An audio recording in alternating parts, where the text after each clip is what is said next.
नमस्कार, बखबर में आपका स्वागत है। मैं हूं राघवेंद्र सिंह। आज हम बात कर रहे हैं तपते यूरोप के बारे में। दरअसल तपता यूरोप नहीं है, अब वो झुलसता यूरोप हो गया है। वजह ये कि जर्मनी से लेकर इंग्लैंड तक जो हाहाकार मचा हुआ है, वहाँ के जो ट्रैफिक सिग्नल हैं वो पिघल गए, सड़कें का डामर पिघल रहा है। 1000 से ज़्यादा लोगों की, ऐसे लोग जो घर में थे, उनकी मौत हो गई है गर्मी की वजह से। और ये जो गर्मी अब कहाँ रुकेगी कोई भरोसा नहीं। वजह यह कि हम पूरी दुनिया को ख़त्म करने में लगे हैं। कभी हम पेड़ काटते हैं, कभी जंगल को काटते हैं, कभी नदियों को ख़त्म करते हैं। उसके बाद अगर कुछ बचता है तो फिर युद्ध में लग जाते हैं। कोशिश कर रहे हैं कि कितनी जल्दी ये दुनिया रहने लायक ना बचे। हर दिन रहना मुश्किल हो रहा है, सांस लेना मुश्किल हो रहा है।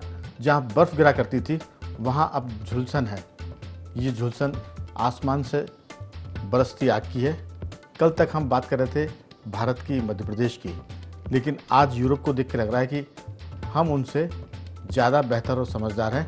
लाख हम बेवकूफ़ियाँ करें, लेकिन यूरोप से बेहतर है। लेकिन इसमें खुश होने की बात नहीं है, क्योंकि अगला संकट हमारे यहाँ भी आने वाला है, बल्कि वो चल रहा है। इस बार देश भर में जो बारिश का अनुमान है वो डराने वाला है। हम पिछले 2 महीने से लगातार इस मुद्दे पर बात कर रहे हैं कि सुपर अल नीनो आ रहा है, जो 158 या 148 साल बाद फिर कहर बर पाएगा। जब 148 साल पहले सुपर अल नीनो आया था, तब भारत में 55 लाख मौतें हुई थी, भूख से और गर्मी की वजह से। आज स्थिति 140 करोड़, हम 150 करोड़ के आसपास पहुंच गए हैं। सोचिए, अंदाज़ा लगाइए कि यूरोप जब झुलस रहा है तो फिर भारत की स्थिति क्या होगी। इसलिए वक्त रहते जाग जाना चाहिए। अभी भी किसानों को पानी बचाना चाहिए, खेतों में तालाब खोदने चाहिए। सरकार को बजट का बड़ा हिस्सा इसी पर लगाने की ज़रूरत है, क्योंकि अभी जितना भी पानी गिरेगा, अगर वो हमने बचा लिया तो किसानों की खेती के लिए पानी मिलेगा, पीने के लिए पानी मिल जाएगा, और फिर अगले साल देखेंगे कि क्या स्थिति बनती है। आज इसी पर विस्तार से बात, झुलसता यूरोप और बढ़ता खौफ। चर्चा में जुड़े हमारे साथ क्लाइमेट चेंज के एक्सपर्ट प्रोफेसर सौरभ पोपली जी स्टूडियो में मौजूद हैं। सौरभ जी, आपका बहुत स्वागत है। हमारे साथ नई दिल्ली से जुड़े हैं राजनीतिक और सामाजिक विशेषज्ञ नागेंद्र सिंह परमार जी। नागेंद्र जी, आपका भी बहुत स्वागत है। और फ़ोन लाइन पर हमारे साथ जुड़े हमारे 2 कृषि और वृक्षारोपण के विशेषज्ञ। एक तो हमारे साथ हैं प्रोफेसर कमलेश रघुवंशी जी। कमलेश जी, आपका बहुत स्वागत है। IND 24 में आप पहली बार जुड़ रहे हैं। और साथ में है उनके वृक्षारोपण और धरती को हरित क्रांति में लाने में एक तरह से संकल्प लेकर चलने वाले रामकृष्ण रघुवंशी। तो दोनों रघुवंशियों का बहुत स्वागत है। परमार जी, आपका बहुत स्वागत है। सौरभ जी, आपका बहुत स्वागत है।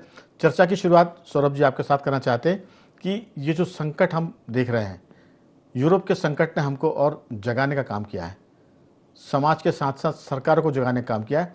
सरकार के विशेषज्ञ जाएँ, कृषि के जानकार जाएँ, जिसे हम ग्राम सेवक बोलते थे, कृषि विस्तार अधिकारी बोलते थे, वो गाँव-गाँव जाकर लोगों को बताया कि कम पानी वाली फसलें लगाएं, धान से तौबा कर लें। इस साल धान बिल्कुल नहीं। उसकी वजह यह कि पानी नहीं है खेत में, और फिर धरती के भीतर भी पानी नहीं बचा है। तो आप ज्वार, बाजरा, मक्का, इन सब चीज़ों को लगाएं, सब्जी लगाएं, ताकि कम पानी में वो आपको कैश क्रॉप दे सके। आपकी राय? यूरोप जल रहा है, भारत भी एक तरह से झुलस ही रहा है। जी सौरभ जी, पहचानने वाली बात यह है कि एक तरफ ये तीव्रता ले रहा है, जो जिसको हम जलवायु परिवर्तन के जो परिणाम है, दुष्परिणाम हैं, वो तीव्रता ले रहे हैं और गहरा रहे हैं। और दूसरी तरफ वो हमें चेता भी रहे हैं कि जो हमारी जिस तरह से हमने एक तकनीकी तंत्र का विस्तारीकरण किया है, और उसके चलते हमने अपनी पूरी हमारी अर्थव्यवस्था उस तकनीक के चलते है, तो हम उसको भी देखें कि हमने कहाँ गलतियाँ की हैं। आपको जानकर शायद हैरानी होगी कि पिछले साल यूरोप में 25 लाख एकड़ के वन जल के झुलस गए, और ये सीधा एक जलवायु परिवर्तन का एक दुष्परिणाम था। अगर आप यूरोप का पूरा लैंडमास लें तो लगभग वो मतलब भारत से बहुत बड़ा नहीं है। ठीक है, बड़ा है पर बहुत बड़ा नहीं है। अगर हम इस तरह के दुष्परिणाम अन्य जगहों पर देखें तो हमें साफ ये समझ आ जाएगा कि जिस तरह के जो रिस्क एक तरह से उत्पन्न हो रहे हैं जलवायु परिवर्तन के चलते और गहरा रहे हैं, इससे आने वाले समय पर बहुत बड़ा प्रश्न चिन्ह, कई तरह के प्रश्न चिन्ह इस पे आने वाले समय पर लग जाते हैं। कहने वाली बात यह है कि ये सारे परिणाम, हालांकि हमने 4-5 दशकों पहले भी हम से लगातार वैज्ञानिक हमें चेता रहे हैं, हमें बता रहे हैं कि किस तरह के दुष्परिणाम अनुमानित हैं, पर जब इनके एक्चुअल एक्सपीरियंस जो है इनका, वो आप देख रहे हैं यूरोप में, हालांकि क्लाइमेट साइंस काफ़ी एडवांस है, फिर भी इतनी मौतें हुई हैं, इतने लोग मतलब इतनी तरह से समाज ग्रसित है इन सारी परेशानियों से, और अर्थव्यवस्था का और बड़ा हाल है। तो मैं ये कहना चाहता था कि जो तकनीकी तंत्र पे हमने अपनी अर्थव्यवस्था खड़ी की है, आज उस तकनीकी तंत्र को एक सिस्टम्स थिंकिंग के ज़रिए री एग्जामिन करने की ज़रूरत है, और ये सिस्टम्स थिंकिंग पारिस्थितिकी पर आधारित होनी चाहिए, ये एक बायो रीजनलिज्म पे आधारित होनी चाहिए, ये एक रैशनैलिटी और एक अच्छी सोच, अच्छे सतत विकास की सोच के बारे में इसको सोचना चाहिए। बिल्कुल आपने ठीक कहा। चिंता की बात तो ये है कि अगर हम 7 दिनों की बात करें तो अकेले फ्रांस में 1000 लोग मर गए। अब ये आंकड़ा पूरे यूरोप में 1300 से ऊपर निकल गया है। वहाँ के आप देखिए कि सड़कें पिघल रही है, ट्रैफिक सिग्नल गर्मी में गल कर नीचे गिर रहे हैं, और रेलवे के जो ट्रैक हैं वो टेढ़े मेढ़े हो रहे हैं गर्मी की वजह से। फ्रांस की बात मैंने आपको बताई, लेकिन पूरे यूरोप की हम बात करें तो वहाँ करीब 74 करोड़ की आबादी पूरे यूरोप की, यानी भारत की जो आबादी है उससे हम 150 करोड़ के आसपास है और वो आधे, लेकिन वहाँ खतरनाक स्थिति है। यूरोप के जो ठंडे इलाके थे वो अब गर्म हो रहे हैं। 19 करोड़ की आबादी का अनुमान है कि वो 45 डिग्री से ज़्यादा का तापमान यूरोप में झेल नहीं पाएगी, जबकि वहाँ 34 डिग्री का तापमान झेल नहीं पाएगी और 45 डिग्री के आसपास तापमान चल रहा है। कई जगह सड़कों पर 60 डिग्री को भी टच कर रहा है। तो हालात बहुत ख़राब है। यूरोप के 20% घरों में एयर कंडीशनर लग गया, जबकि वहाँ बर्फ़ पड़ती थी।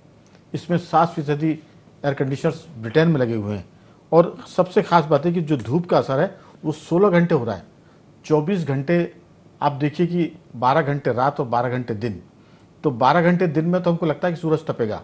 भारत, वहाँ तो खैर इंग्लैंड में या यूरोप में तो सूरज निकलता ही था, वहाँ की धूप नहीं निकलती थी, तो भारत आते थे विटामिन डी लेने, क्योंकि वो यहाँ की धूप में लेटते थे। हम देखते थे यूरोपियंस हमारे समंदर किनारे या और कहीं अपने वहाँ आधे कपड़े पहनकर सन बात करते थे। अब स्थिति ये कि वहाँ 12 घंटे नहीं 16 घंटे तप रहा यूरोप। तो भारतवासियों को जागने की ज़रूरत है।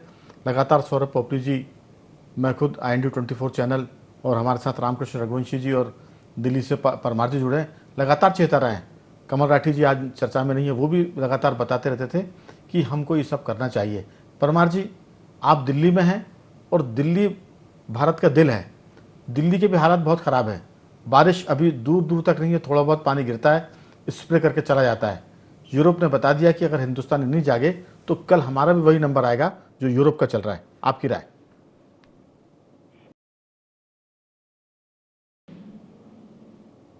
चल रहा है वो पूरी दुनिया के लिए और एशियाई मुल्कों के लिए तो विशेष तौर पर भारत सही सभी एशियाई मुल्कों के लिए एक बड़ा सबक है। आप देखिए कि यूरोप के वो देश जो पर्यावरण संरक्षण की बातें करते हैं, जो जलवायु परिवर्तन के लिए बहुत अग्रेसिव होकर बातें करते हैं, जो कार्बन उत्सर्जन, ग्रीस हाउस सबके लिए बातें करते हैं, वो विकसित देश जब इस तरह की हीट वेव कहिए या लू कहिए इसका सामना कर रहे हैं, इसका मतलब तो ये भी तो निकलता ना इसका एक अर्थ राघवेंद्र जी कि शायद वो बातें ज्यादा कर रहे थे और काम ज्यादा कम कर रहे थे। वो यूरोप, स्विट्जरलैंड जैसे देश जिनमें पूरी दुनिया के लिए वो हॉलीडे डेस्टिनेशन है, ड्रीम हॉलीडे डेस्टिनेशन कहलाता है, वहां के हालात ये हैं क्योंकि उन्होंने कभी उन सहित अनेक देशों ने कभी कल्पना ही नहीं की कि हमारे यहाँ ऐसी अप्रत्याशित गर्मी पड़ेगी। तो कूलर और पंखे का तो वहाँ कॉन्सेप्ट नहीं है, और यूरोप में ज्यादातर बामुश्किल जो आंकड़े कहते हैं वो 15 से 20% एसी का वहां चलन है। और वहां के हालातों में वो देखिए कि अब वहाँ हालात कितने दुश्वार हो रहे हैं। करीब करीब दुगना टेम्परेचर, 20-22 डिग्री अनुमानित तापमान से 40 डिग्री को क्रॉस करता हुआ तापमान कितना खतरनाक है। और राघवेंद्र जी ये भी बताता है कि जो मैं तो सोचता था कि वो एक शेर है, वो सिर्फ भारत जैसे मुल्क पे या आसपास के देशों पे लागू होता है, लेकिन वो तो ग्लोबल शेर हो गया है, जिसमें जो है ना एक शेर की कौन सीखा है सिर्फ बातों से, यहाँ कौन सीखा है सिर्फ बातों से, यहाँ सबको एक हादसा जरूरी है। तो एक हादसा नहीं, यहाँ मैं कहूंगा कई हादसे जरूरी है, क्योंकि अगर मैं ठीक हूं तो शायद अगस्त 2003 में इसी तरीके से 80,000 मौतें यूरोप में हो चुकी हैं हीट वेव के चलते, लेकिन 23 सालों में उन्होंने कुछ नहीं सीखा। बातें ही ज्यादा रही। दरअसल एक क्या है कि आर्थिक उदारीकरण के चलते अनाधुंध व्यापार और कुछ आर्थिक ताकतें जो है वो अधिकाधिक मुनाफा कमाने के चक्कर में, अधिकाधिक धन का दोहन करने के चक्कर में, मुझे ऐसा लगता है कि उन्होंने पूरी दुनिया में, क्योंकि जो अलग अलग देशों में कारोबार करती है, उन्होंने पूरी दुनिया को इस खतरनाक मुहाने पे ला खड़ा है किया है, जहां यह सोचने की जरूरत है कि हम सब चीजों को, प्रकृति को, जल को, जंगल को, जमीन को, इनकी उपेक्षा करके सिर्फ धनार्जन करें या अपने जीवन जीने के लिए इनके साथ समन्वय मिला के चले। राघवेंद्र जी, अगर कोई 40 या 50 के दशक के किसी व्यक्ति ने हमारे यहाँ से आप पूछेंगे, भले ही वो पढ़ा लिखा ना हो, भले ही उसे वैज्ञानिक और तकनीकी समझ ना हो, लेकिन मेरा मानना है ऐसा, और पुख्ता मेरा ऐसा मानना है कि वो आपको बता देगा कि किस तरीके से ये क्या चीजें जिम्मेवार है। उसकी भाषा शैली चाहे सीधी सादगी भरी और गंवाई किस्म की हो, लेकिन वो भी बता सकता है। दरअसल में जल, जंगल, जमीन और प्रकृति की जब जब हम अवहेलना करेंगे, तब तब हमें पूरी दुनिया में ऐसे दुष्परिणाम देखने को मिलेंगे। भारत में स्थितियां ज्यादा अच्छी नहीं है, लेकिन मैं फिर भी देखिए राघवेंद्र जी, इस मामले में मैं समझता हूँ कि शायद प्रकृति, जल और जंगल और जमीन आज भी हम पे मेहरबान है, क्योंकि हमारे यहाँ अभी जो तापमान है वो 44-45 तक तो हम सहते ही, वो 47-48 तक जा रहा है, बामुश्किल 3-4 डिग्री ज्यादा बढ़ रहा है। उमस भरी गर्मी ज्यादा बढ़ रही है, लेकिन वो हमें सिखा रही है, वो हमें चेता रही है कि चेत जाओ, जाग जाओ, अब छोड़ दो आप अनाधुंधीकरण, जंगलों को काटने का, प्रकृति की अवहेलना करने का, पानी की उपेक्षा करने का। अब हमें दोबारा ये सोचने की जरूरत पड़ गई है कि हमारे पूर्वजों ने पीढ़ी दर पीढ़ी किस तरह जल, जंगल, जमीन, प्रकृति को देव स्वरूप माना है, उनकी पूजा करी, उनके साथ समन्वय मिलके चला है, करके चले। अब उसकी दोबारा जरूरत है, वरना जिस तरह की तबाही हीट वेव की यूरोप में है, तो भारत और अन्य देश उससे दूर नहीं है। और इन सब के बीच में पूरी दुनिया में जब इस तरह की बातें, तो राघवेंद्र जी देखिए, हमारा एक पड़ोसी देश है, वो आदर्श देश साबित हो रहा है। भूटान को आप देखिए, भूटान सब मामलों में है, जहां कार्बन उत्सर्जन जितना हो रहा है उससे ज्यादा वो सोख रहा है, और जंगल जमीन के मामले में वो एक आदर्श देश साबित हो रहा है। बिल्कुल आप ठीक कह रहे हैं। दरअसल यही एक सबक है, मुझे लगता है, हालांकि मैं इसको आप मजाक में भी समझते हैं कि हम शायद पहाड़ों की, नदियों की पूजा करते हैं, इसलिए थोड़ी सी मेहरबानी वो कर रहे हैं। जैसे माँ बाप की अगर आप कुछ ना भी करो तो भी माता पिता थोड़ा सा आप पर दया कर देते हैं।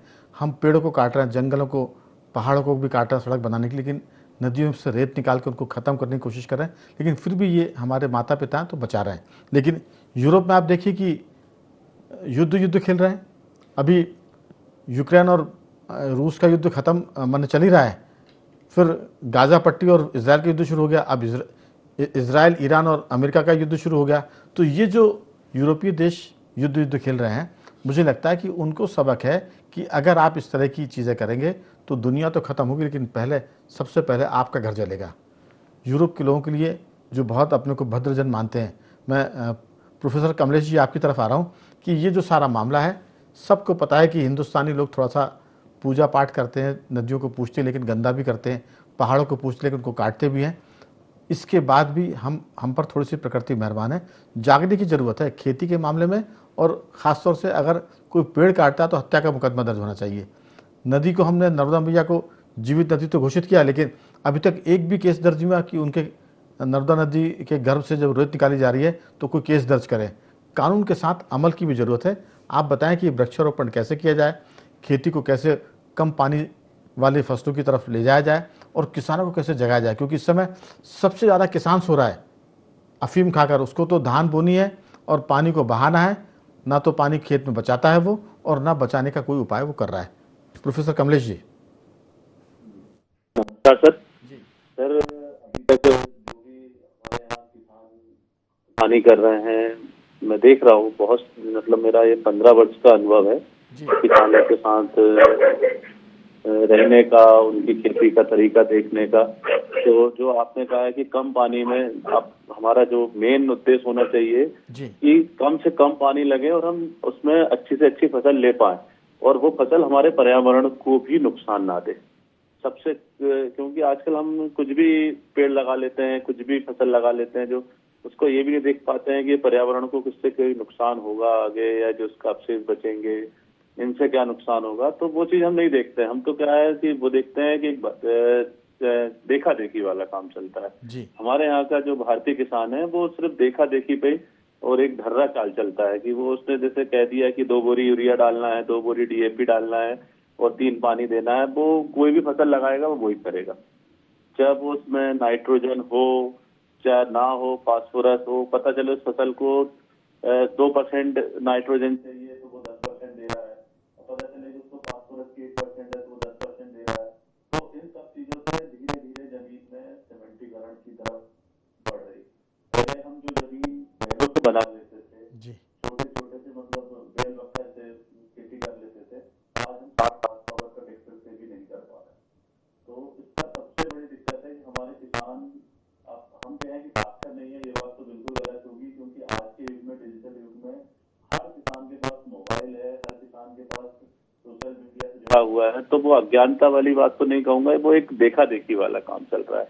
हम कमर्शियल खेती की तरफ जैसे काम कर रहे हैं और उसमें ये नहीं देख रहे हैं कि हमारे पर्यावरण को क्या नुकसान हो रहा है, हमारे शरीर को क्या नुकसान हो रहा है, हमारी जमीन को क्या नुकसान हो रहा है। और सर मैं आपको एक बात बताता हूँ कि जब मैं बहुत छोटा था तो मेरी नदी में मैं बिल्कुल डूब के और तैर के नहाया करता था। मेरे यहाँ एक गंजाल नदी है जिसमें कम से कम 6 फीट पानी हुआ करता था, 6.5 फीट पानी हुआ करता था। अब धीरे धीरे वो नदी बिल्कुल सूख गई, क्योंकि उसका सारा पानी बड़ी बड़ी मोटर लगा के ये मूंग की खेती में करने के लिए और अन्य खेती में करने के लिए, धान की खेती अगर आप देखेंगे तो हमारे बेल्ट में पहले 1% होती थी, कोई बहुत कम थोड़ी बहुत लगा देता था, लेकिन आज कोई खेती लगभग 100% होने लगी। अब धान की खेती में जो पानी लगता है उससे धीरे धीरे जो बोरिंग की कंडीशन से आप आज देखेंगे, पहले जो पानी 40 फीट पर हुआ करता था आज वो 150 फीट पर पहुंच गया। आने वाले समय में 250, 300 और फिर मुझे तो ऐसा लगता है कि वो आने वाले समय में पीने के लिए भी पर्याप्त हो पाए या ना हो पाए। तो हम किसान लोगों के कमलेश जी, यही तो सवाल है कि आखिर किसान कहाँ रुकेगा। 50-60 फीट पानी होता था, नदी में 6.5 फीट पानी रहता था, वो सूख गई है। हम खेती बेढंगी कर रहे हैं। हमको खेती करना चाहिए मिलेट्स की करना चाहिए, मोटे अनाज की, हम धान पे चले जा रहे हैं। धान में पानी तो हम भरते हैं लेकिन धरती माता के नीचे पानी नहीं आने दे रहे हैं।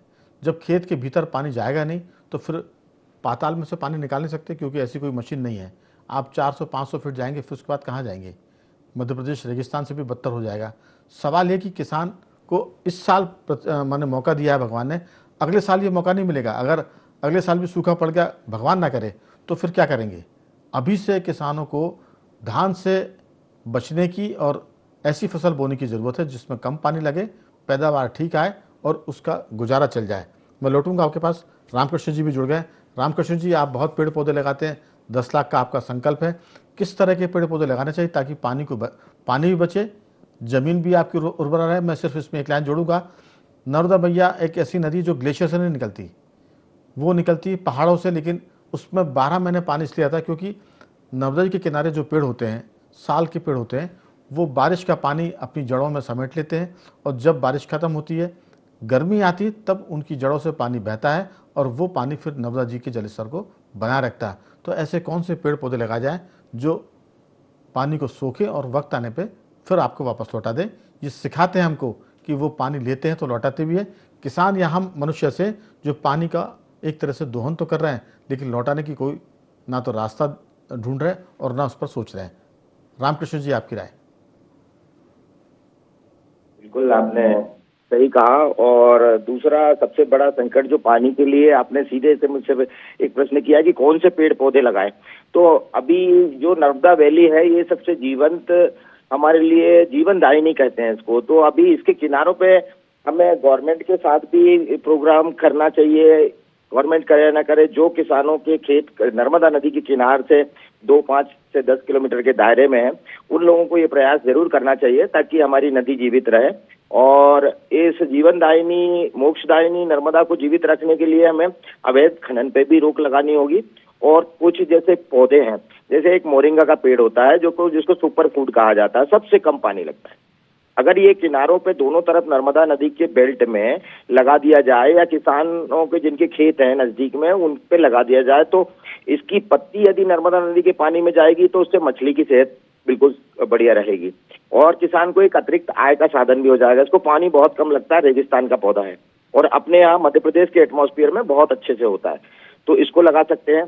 दूसरा एक प्रयोग किसान ये भी कर सकते हैं, या जो एनजीओ है या धार्मिक संस्थाएं हैं या जो लोग वृक्षारोपण पे बहुत बड़े बड़े बजट जारी होते हैं, धरातल पे देखने जाओ करोड़ों पेड़ लगे थे, जीवित एक भी नहीं। तो उसमें कुछ पेड़ ऐसे हैं जो सेल्फ सस्टेनिंग मॉडल में आते हैं। अभी जैसे गूलर का एक पेड़ होता है, अब गूलर की जो वैरायटी होती है, गूलर में भी साज की तरह हजारों लीटर पानी स्टॉक करने की क्षमता होती है। जब गर्मी में वाष्पीकरण होता है तो उस समय क्या करता है, वो अपने रूट से थोड़ा थोड़ा पानी रिलीज करके वो नदी को जिंदा कर देते हैं। और ये प्रयोग काफी बड़े स्तर पे किया जाए तो जो सूखी नदियां हैं उनको भी हम हरी कर सकते हैं। तो नर्मदा नदी के किनारे गूलर का पौधा अगर आप लगाएंगे तो आपका एक बहुत बड़ा योगदान होगा। दूसरा मोरिंगा है, जो कमर्शियल क्रॉप के तरह भी ले सकते हैं आप। बाउंड्री आपकी जो मेड़े खाली पड़ी है उस पर मोरिंगा लगा दीजिए।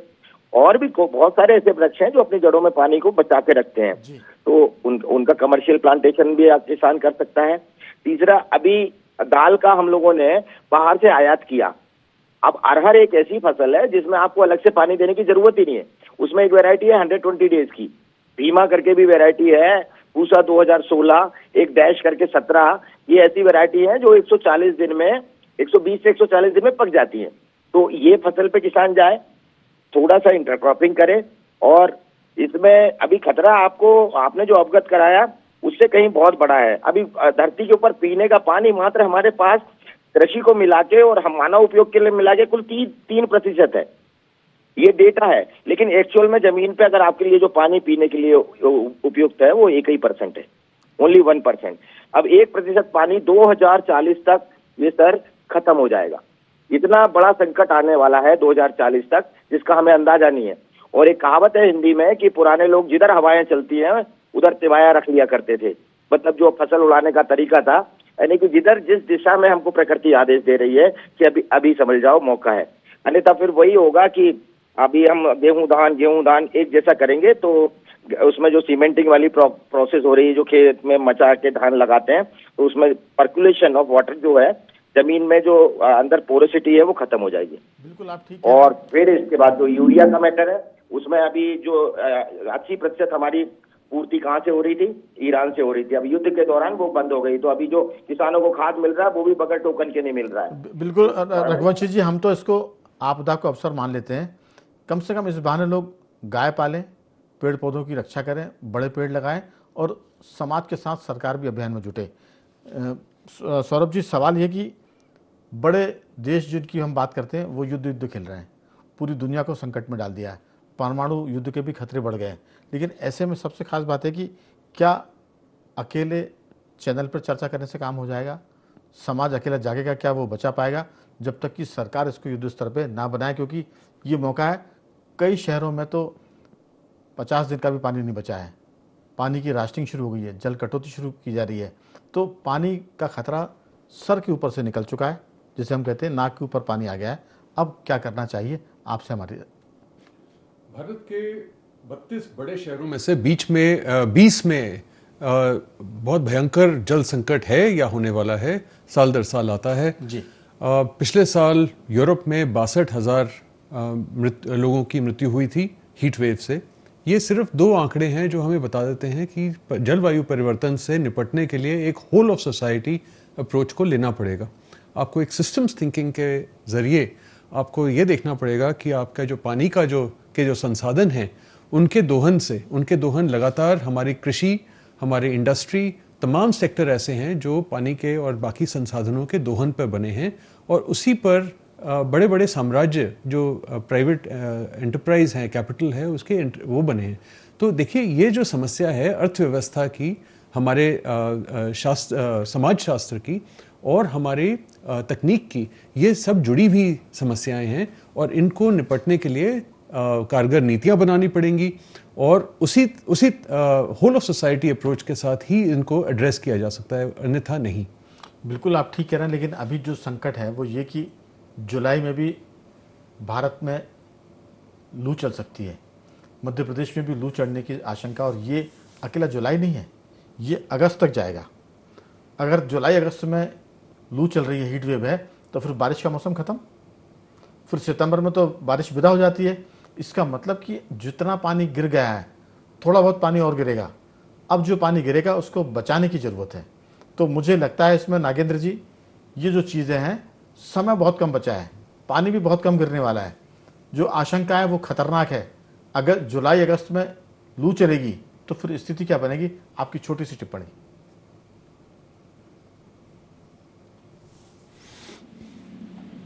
योजनाएं बनानी है और योजनाएं बनेंगी तो 2-4 साल में लागू होंगी। आप देखिए ना, हमने तथाकथित आधुनिक होने के चक्कर में हमने अपना क्या कर बैठे हैं। आज पूरा यूरोप किस तरीके से गर्मी से निपट रहा है। वो जलाशयों में, तालाबों में, झरनों के नीचे जा रहा है, पेड़ों के नीचे बैठ रहा है, हवादार घर बनाने की वहां कवायदें चल रही है, ग्लासेस का कम उपयोग करने की वो बात कर रहे हैं घरों में, ताकि गर्मी ना इस तरह की आया करे। हम तो 50, 60, 70 के दशक में ये करते रहे हैं, लेकिन आधुनिक होने की होड़ में, तथाकथित आधुनिक बनने की होड़ में हमने सब कुछ वो छोड़ दिया। आज यूरोप वही कर रहा है, जिस यूरोप का चेहरा देख के, जिस यूरोप के हम अनुकरण करते हैं, आज पता चला कि यूरोप तो हमसे 60-70 साल पीछे है। 60 साल पहले हम वो कर रहे थे। बिल्कुल। कमलेश जी कुछ कहेंगे आप? 2-3 वाक्यों में, समय खत्म हो गया है जी।